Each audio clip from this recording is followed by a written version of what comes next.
Et vous inquiétez pas, il y a des conséquences demain. Il y aura obligatoirement des conséquences. Je vais donner l'exemple de Jonas. Pour ne pas aller loin. Jonas, c'est un serviteur de Dieu.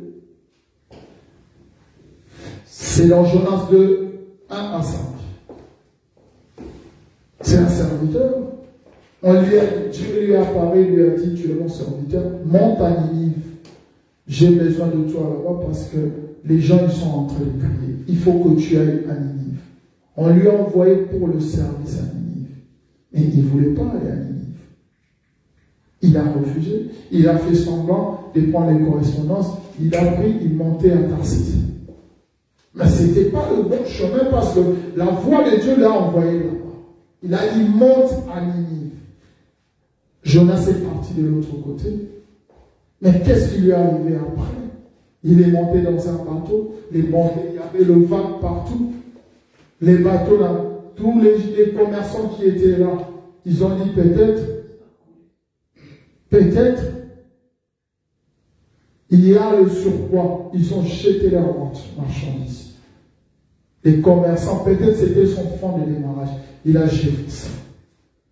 Mais malgré qu'il a jeté, les vents continuaient toujours à acheter. Ils se sont dit non. Il y a un problème, on doit consulter nos dieux. Ils ont commencé à consulter les dieux. Jonas a dit, ah, c'est moi. Qu'est-ce qui s'est passé? Non, mon Dieu m'avait demandé de faire quelque chose. J'ai désobéi, on va envoyer un livre, je monte à Tarsis. On a dû le jeter. Du sortir du bateau, du jeter dehors. Et en le jetant dehors, c'est là où il a été avalé par le poisson. Et on a dit dans la bouche du poisson, il a commencé à intercéder, à demander pardon. Donc il y a beaucoup de gens aujourd'hui, vous attendez que quelque chose vous arrive pour demander pardon.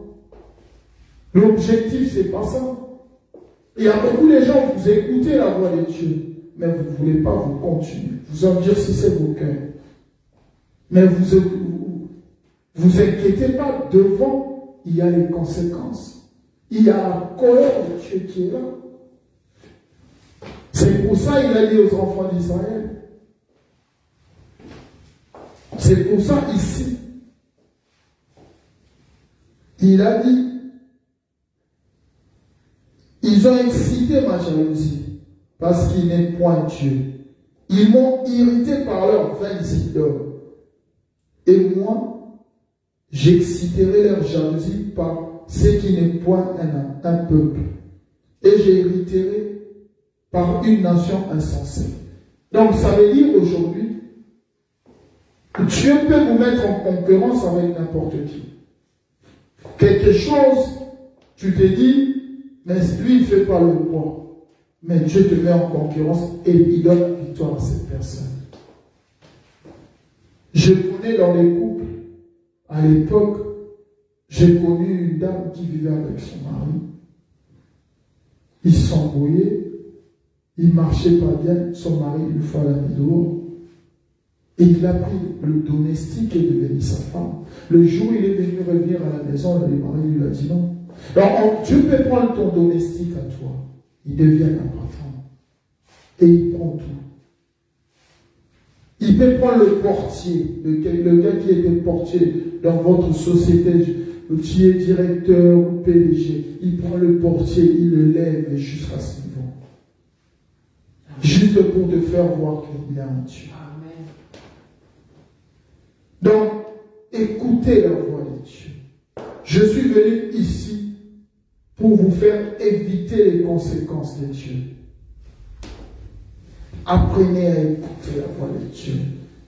Tous les jours, hors moi, il y a les pasteurs, il y a les hommes de Dieu qui prêchent la sainteté. Il y a les hommes de Dieu qui prêchent comment marcher avec Dieu. Aujourd'hui, je dis toujours, vous voulez qu'on vous parle, ah, Dieu m'a dit, demain matin, il va, non. Non. La voix de Dieu, tu écoutes. Ça ne veut pas. Il y a des gens qui ne sont pas chrétiens. Qui ne sont pas chrétiens. ou qui ne prient pas beaucoup. Mais Dieu leur montre des choses. Si nous nous souvenons, à chaque fois que nous arrivons à un truc, tu vois quelque chose, tu dis, j'ai l'impression que je l'ai déjà vu. Parce qu'il t'avait montré. Parce que tu es toujours discret. Il y a d'autres gens, on lui dit Jésus-Christ est Seigneur et Sauveur. Ah non, mais pourquoi les musulmans? En fait, tu veux toujours mélanger le tout.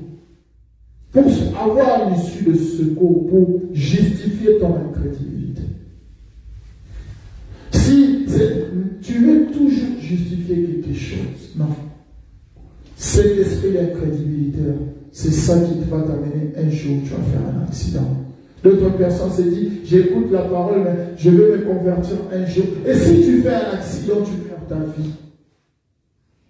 Ton esprit est perdu. Ton esprit va commencer à se balader dehors. Les gens se disent, je veux faire, mais tu attends quoi pour le faire? Pourquoi tu remets toujours le lendemain? Pour venir carrément donner ta vie à Dieu.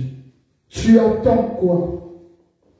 Plus tu continues à avancer, tu ne sais pas ce qu'il y a devant. Peut-être qu'il y a sa colère déjà qui est devant.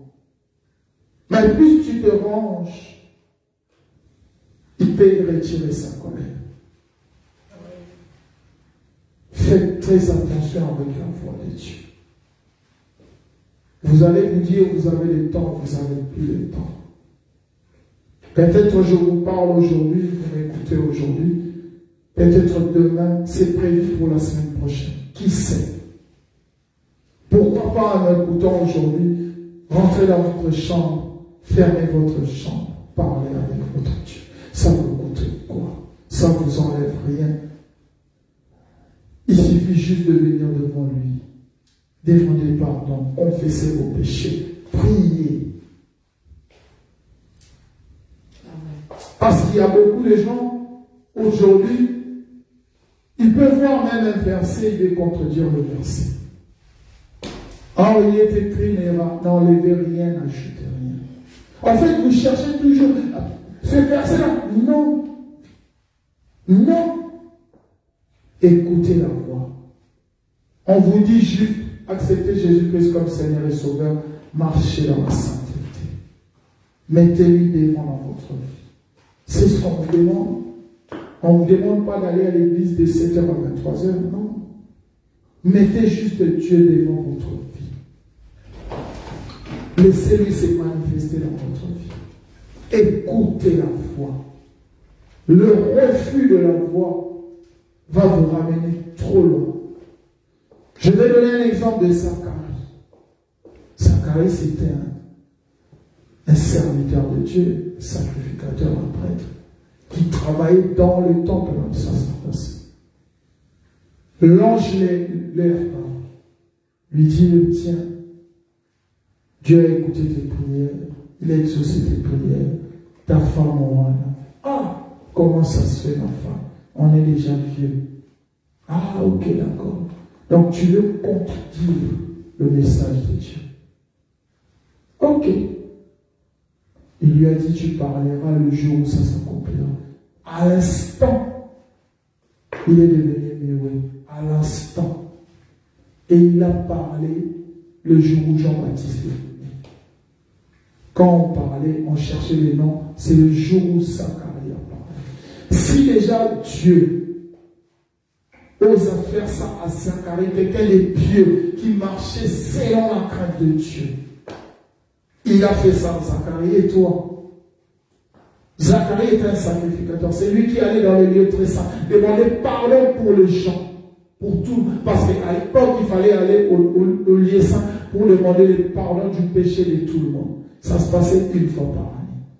Et Zacharie faisait partir de ces chambres-là. Il marchait avec la crainte de Dieu. Parce qu'il a juste posé la question. Mais quel signe, qu'est-ce qui prouve? Juste la question, le doute, le refus. Et à l'instant, l'ange l'a dit, tu deviens muet. Si on a fait ça en Zacharie, qui était pieux, qui marchait selon Dieu, et toi qui ne veux même rien écouter, Mes frères, ma soeur, écoutez la voix de Dieu. Arrêtez d'endurcir votre cœur. Arrêtez d'endurcir votre cœur. Écoutez la voix de Dieu. C'est important. Des fois, nous dormons, nous avons les rêves. Il parle à travers les rêves. Mais nous ignorons tout. À l'époque, le Saint-Esprit, on donnait et on récupérait. Il récupérait le Saint-Esprit. Mais Jésus-Christ est parti. Il a dit, je suis parti. Je vous enverrai le Saint-Esprit. Il est là, il est en toi. Laisse-lui prendre le contrôle de ta vie. Laisse-lui agir dans ta vie. Arrêtez d'endurcir votre cœur. Écoutez la voix de Dieu. On vous prêche tous les jours. On vous dit Jésus-Christ de Nazareth, Seigneur et Sauveur. Donnez la vie à Jésus. Oui, je vais venir. Viens, on va prier. Oui, je vais venir. Et quand tu feras un accident, tu perds tes jambes, tu viens devant Jésus, mes jambes. Mais quand on te disait, viens chez Jésus, il se pourrait que si tu étais venu plus tôt, il t'aurait montré aujourd'hui, sors pas, parce que tu auras un accident. Il t'aurait dit aujourd'hui, il y a quelque chose qui va se passer dans cette semaine, jeûne 2 jours, tu seras plus handicapé. Il se pourrait qu'il allait se révéler à toi, il se pourrait qu'il allait enlever cet accident devant ta vie. Mais puisque tu n'es pas venu, puisque tu n'as pas consulté, puisque tu n'es pas accepté, voilà ce qui t'arrive. Voilà ce qui va t'arriver. Mais quand on vous dit venez, vous voulez attendre le jour où vous allez rencontrer quelque chose dans votre vie et vous allez courir à l'église. C'est là où vous allez commencer à chercher Dieu. Mais pourquoi ne pas le chercher là? Vous attendez quelque chose là. Parce que vouloir ou pas, je vais vous dire quelque chose. Vouloir ou pas, il y aura un moment, vous aurez besoin de Jésus. Amen. Amen. Ça, je vous dis, vous inquiétez même pas. Si pas aujourd'hui, si pas demain, si Dieu fait grâce, il vous garde jusque je ne sais pas quand, mais dites-vous, devant la mort, vous aurez besoin de lui. Parce que vous arriverez à un niveau, vous allez voir que même si vous êtes millionnaire, l'argent ne peut rien faire.